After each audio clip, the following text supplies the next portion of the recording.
সকালে ঘুম থেকে উঠিয়া আমি আগে একটু কুসুম গরম পানি লইলাম, লইয়া আদা এক পিস একটু চেঁচা দিলাম, অল্প করে লেমনের রস,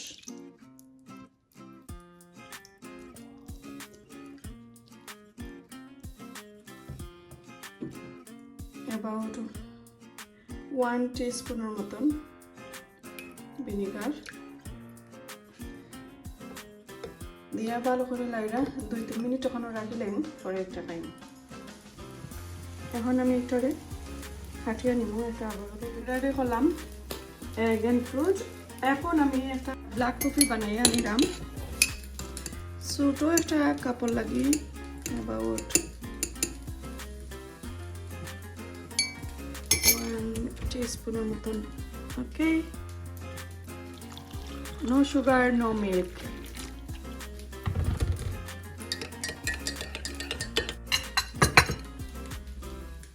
দেখো কা ওইটা হচ্ছে আমার সকালের নাস্তা। সো আমি নাস্তা খাওয়ার হাফ এন আওয়ার আগে খাইছি ভিনিগারের পানি উইথ জিঞ্জার আর লেমন দিয়া। তো হাফ এন আওয়ার পরে এগুলা রেডি হইতে হইতে হাফ এন আওয়ার হয়ে গেছে। সো আরও কিছু কাজ করে নিলাম। তো এখন আমি হাফ এন আওয়ার পরে একটা আভাকাডো, একটা এগ আর গ্রিন টি বইয়া বইয়া খাইমু। ও হইছে আমার সকালের নাস্তা। বিসমিল্লাহির রহমানির রহিম। হাই এভরিওয়ান, আসসালামু আলাইকুম। সকল কি তাকরা বালা আসেনি? আমি হামিদা ফ্রম হামিদা শোনা ব্লগস। তো আজকে আবারও আপনার সাথে একটা ব্লগ শেয়ার করাম। এটার সাথে আছে রেসিপি আর আমার ডায়েট যে জার্নি আপনার সাথে শেয়ার করছিলাম। তো এগুলা তো স্টার্টিংও আপনার সাথে শেয়ার করাম। তো দেখতে পাররা আমার স্যাটারডে সানডে আর কি এই সমানভাবেও আমি খাইলাম। স্যাটারডে সানডে আমি খাইছি, আল্লাহ খাইরাম না খাইছি। তো এগুলা খাইতে খাইতে কিন্তু লাঞ্চের টাইম হয়ে যায়। তো আজকে লাঞ্চের যে রেসিপি থাকবো অবশ্যই আপনার সাথে শেয়ার করাম। এইটা কিন্তু খুবই হেলদি একটা রেসিপি। আর আমি তো আপনার সাথে কইলাম যে আমার ডায়েটের লগে লগে আমি যেভাবে সবসময় রান্না করি সেইভাবে রান্না করবো, বাট আমি রাইস আর মিটা কিন্তু স্কিপ করছি আমার ডায়েটও। তো আলহামদুলিল্লাহ, আল্লাহর কাছে শুক্রিয়া, সবাই দোয়ায় 1 সপ্তাহে প্রায় আমি 1 কেজির মতন কমাইতাম পারছি। তো এগুলা একবারে লাস্টে দিয়ে দেখবা আমি 6-7 দিনে কতটুকু কমাইছি। আর আজকে তো নিলি 9-10 দিনের মতন হয়ে আসছে। আজকে আমার রেসিপিতে থাকবো গলদা চিংড়ি, আর সাথে থাকবো 3 জাতর ক্যাপসিকাম আর আলু, আর এই যে বাটারনাট স্কোয়াশ মিঠা কদু দিয়া আমি রান্না করবো, চপ আর ছোটো ছোটো নর্মাল মিক্স মিট দিয়া বেড়ি মাংস আর কি এগুলা। তো এগুলা দিয়া আমি একটা বুনা কারি রান্না করবো। হয় আমি তো ডায়েটও আমার থাকবো, সাথে সাথে আমি যে রেসিপি আমি তো আপনারা সবসময় কইছি আমার ডায়েট কিন্তু আমি কন্টিনিউ কইরা যাইমু, বাট আমি রেসিপি জেলান সবসময় দেখাইয়া যাইমু। তো আজকে আমি এর লাগি এখন যে গলদা চিংড়ি রান্না করাম উইথ 3 জাতর ক্যাপসিকাম আছে এখানে আর আলু দিয়া রান্না করাম। সো আমার ছেলের ফেভারিট। তো আমি তো রাইস অনলি কইছিলাম, রাইস ও সারা কি ডায়েট করাম, আর কিছু আছে মিঠা ওটা ছাড়া ওই আমি ডায়েট করাম। তো চলকা আর খাম নাই এগুলা। এখন আমি কিভাবে রেসিপিটা আপনার সাথে শেয়ার করি, ভালো লাগলে অবশ্যই লাইক কমেন্ট শেয়ার করবা। তো এখন আমি যে রেসিপি আপনার সাথে শেয়ার করবার আগে আমার মিটর যে চপ, ও চপটা আগে বয়লাই। আর সাইডে দিয়ে কিন্তু আমার ছেলে মেয়ে সবাই আসেন, অত নয়েজ করা স্কুল থেকে আসার পরে এগুলা একটু আমারে লাইক কোনো ডিস্টার্ব হইলে কমা সুন্দর দৃষ্টিতে দেখবা। তো এই তো দেখো সবগুলা কিন্তু আমি আজকে হাত দিয়ে মাখাইয়ে একদম স্পাইস দিয়া কি আমি নিরাম গে পরে আমার এই যে গলদা চিংড়ি রান্না হইতে হইতে কিন্তু এগুলা কিছু কষানি হয়ে যাব। তো দুইটা আমি একসাথেই বয়াই লইলাম। তো এগুলা কাটাকুটি করিয়া তো দেখো মশলা দিলাইছি। যদি রেসিপি চাইন অবশ্যই কমেন্টের মাধ্যমে জানাইবা। আর কমেন্টটা করতে কিন্তু ভুলবা না, যারা নতুন প্লিজ সাবস্ক্রাইব করতে কিন্তু ভুলবা না, শেয়ার করতে কিন্তু ভুলবা না। চলকা এখন এগুলা মাখানি হয়ে গেছে, এখন বয়লাই। বিসমিল্লাহ। তো আমি মিট বয়াই নিলাম, একবারে আগুন স্লো করে রাখিলাম। এর ভিতরে আমার রেসিপিটা আপনার সাথে শেয়ার করিলাই।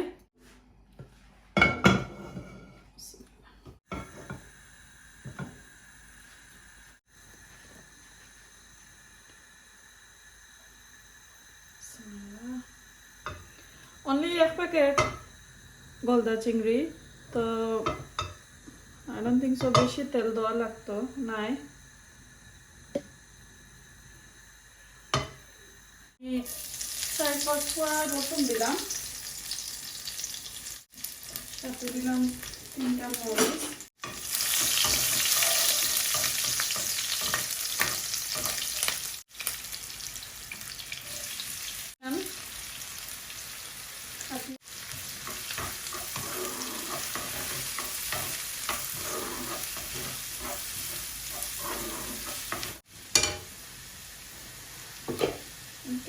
একটু গোল্ড কালারের হোক, তারপরে লবণ দিব। এখন গুঁড়া দেই,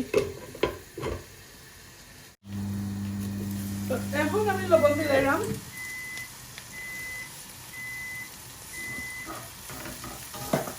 অল্প করে দিলাম, একটু টেস্ট কইরা তারপরে লেটার দেখবো আর দেওয়া লাগবে কিটা। পেঁয়াজটা আর একটু হইতে হইব।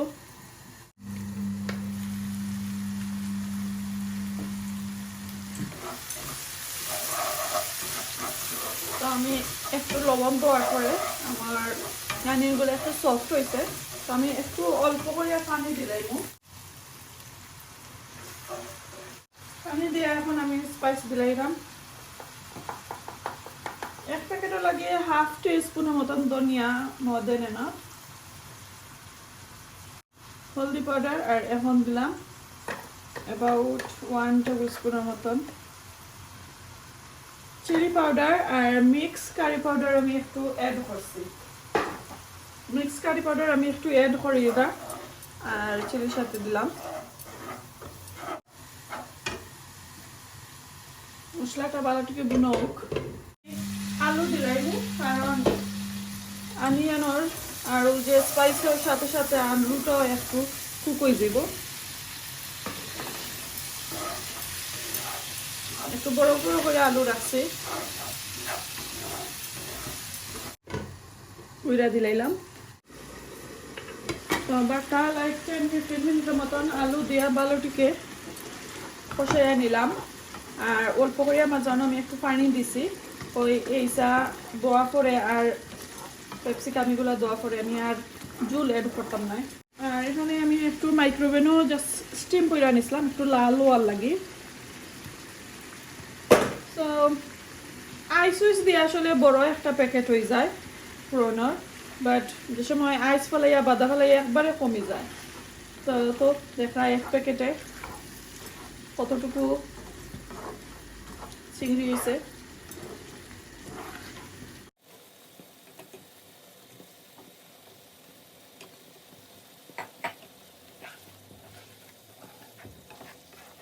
একটু কষা নিও, কাঁচামরিচ আর বাটা বাটা খাইতে নিয়ে তারপর দিলাম।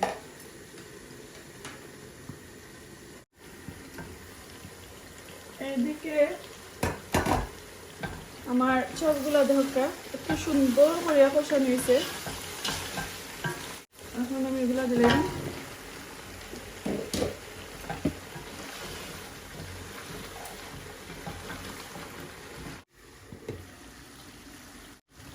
এখন কাঁচামরিচ দিলাম, আমি বাটা পাতা দিলাম। আরো 2 মিনিট পরে আমি 2 মিনিট পরে দেখাইমো কিভাবে হয়েছে আমার অলমোস্ট। তো আমার কিচেনটা টাইডি করিয়া তরকারিও রান্না হয়ে গেছে, সবটা টাইডি করে লাইছি। এখন আমি আপনারা দেখাইলাম। এদিকে দেখো ওই যে বাটারনাট স্কোয়াশ দেয়া মেট বোনা আর চপ একলগে মিক্স করি আর কি একটা একটু কষা জুলের মতন রান্না করছি। এগুলা সিলেটি সইফিটা দিয়া খাইমু। তো কালারটা খুবই সুন্দর হয়েছে, আর একটু জুল রাখলাম যেহেতু ফিটা দিয়া খাওয়ার দরকার এর কারণে। আর এইদিকে দেখো আমার রেসিপি, ওয়াও মাশাল্লাহ খুবই সুন্দর একটা হয়েছে কালার দেখতে পারা। আর খাইতে কিন্তু অনেক মজা হইব। টেস্ট করছি তোরা, তারপরে ওখানেও খাওয়া হয়েছে না। আর এই যে ক্যাপসিকাম এগুলা দিছে আমি একটু কাঁচা কাঁচা রাখছি। আর যদি আপনারা চাইতে আর একটু তেল দিতে পারবা, আমি তেল একটু কমাইয়া দিছি। আর অনলি আমি খাওয়ার লাগে আমি একটু কিতা করলাম মানে ওই যে অলিভ অয়েল দিয়ে রান্না করলাম মানে। তারপরে আমি সয়াবিন তেল ছাড়া কি সানফ্লাওয়ার তেল দিয়ে কি রান্না করছি। তো এই রেসিপিটা আজকে আমার ডায়েট জার্নির মাঝে থাকবো। আশা করি আপনারা এইভাবে রান্না করে খাইবা। আর বেশি জাল দিতে চাইলে দিতে পারবা, বেশি তেল দিতে চাইলে দিতে পারবা, অথবা আর একটু লাইক খোসা জুলের মতন যদি রাখতে চাইন রাখতে পারবা। সো আমি 1 প্যাকেট রান্না করছি, কই আজকে শেষ হয়ে যাব, বেশি থাকতো না, এর কারণে অল্প করে রান্না করলাম। তো আশা করি আপনারা কাছে আমার এই রেসিপিটা ভালো লাগছে। যদি ভালো লাগে অবশ্যই লাইক কমেন্ট শেয়ার করতে কিন্তু ভুলবা না। আর এখন আমি সিলেটি সইফিটা বানাইমু, তো আমার ছেলে মেয়ে লইয়া একটু চেষ্টা করবো। সো আজকে 5 days পরে আবারও আমি মাফরাম। আমি এখানে যে নাম্বারটা উটের, এটা কিন্তু স্টোনের উটের, এই তো দেখরা 10.13। তো আমি ফেব্রুয়ারির 1 তারিখ মাখছিলাম, এত দেখা 11.3 সামথিং, বাদে ফেব্রুয়ারির 2 তারিখ 11.1 সামথিং, এখন ফেব্রুয়ারির 1 তারিখ আজকে।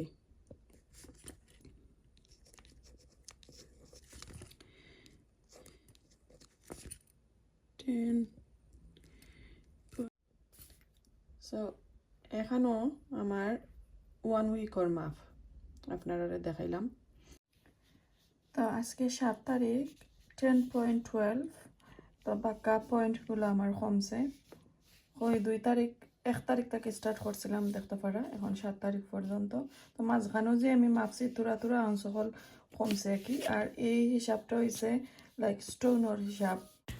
আর এখন আমি সইফিটা বানাইবার লাগি যে আমার গুড়ি, বড় দানার গুড়িগুলো আমি একটু বাইজা নিলাম। আর অনেক লম্বা ভিডিও হয়ে যায়, নেক্সট ভিডিও তো দেখবা আমার একে একে এই পিঠাগুলো বানানিতে হেল্প করা আর কীভাবে বানাইছি কতটুকু হয়েছে। ইনশাল্লাহ আজকে এই পর্যন্ত দোয়া করবা আমি ভালো করে পিঠাগুলো বানাইতাম পারি আর আপনার সাথে শেয়ার করতাম পারি। তো আজকে এই পর্যন্ত ভালো থাকুক, দেখাইবা নেক্সট কোনো ভিডিওতে ইনশাল্লাহ, নেক্সট কোনো দিন। আসসালামু আলাইকুম, আল্লাহ হাফেজ।